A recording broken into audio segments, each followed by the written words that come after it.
आपल्या सर्वांना तर माहितीच आहे की बिटल शेळीची मागणी महाराष्ट्रात दिवसेंदिवस वाढत चाललेली आहे.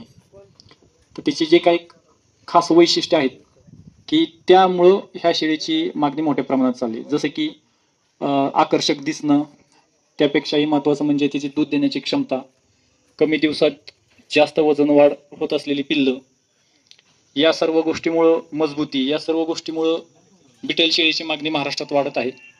सोबतच जी आपल्या महाराष्ट्राला जी शेळी आहे आपल्या महाराष्ट्राची उस्मानाबादी, तिचा जो रंग आहे काळा रंग, तर तो बिटलमध्ये जास्त प्रमाणात असल्यामुळं ती एक महत्त्वाची गोष्ट आहे की बिटल शेळीची मागणी दिवसेंदिवस वाढत चालली आहे.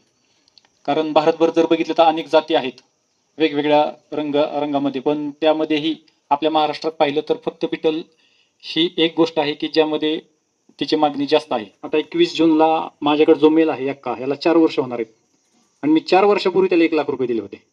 त्यावेळेसची आत्ताची जर तुलना केली, म्हणजे आता ऑब्व्हियसली वाटेल कुणाला, पण ते तुम्ही जेवढे पैसे दिलेत ते तुम्हाला आता नाही का समजणार. 2-3 वर्षानंतर ज्यावेळेस त्या मेलचा रिझल्ट येईल, तो कसे पिल्लं डिलिव्हर करतोय, त्यावेळेस तुम्हाला कळणार की आपण त्यावेळेस दिलेली रक्कम ही योग्य होती.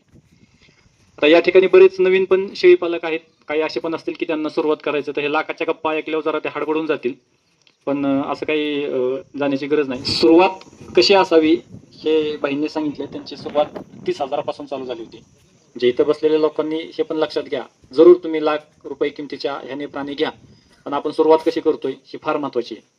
म्हणजे सपोज तुम्ही एखादा मेल जर चांगल्या वंशवेळेतला घेतला, पण त्याच पटीनं फिमेल जर घेणं शक्य नसेल, तर फिमेल थोड्या कमी दर्जाच्या घेतल्या तरी हरकत नाही. कारण बहिणीने आता जे सांगितलं की तुमचा ड्रायव्हर मेन आहे, तुम्हाला कुठं पोहोचवायचं काम आहे हा तो मेल करत असतो. त्यामुळं एक वेळ फिमेल तुम्ही थोड्या 19-20 घेतल्या तरी हरकत नाही, पण तुमच्याकडे मेल हा नक्कीच चांगला असावा, जे की तुमची गाडी पुढं त्याच्या इच्छित स्थळी घेऊन जाईल.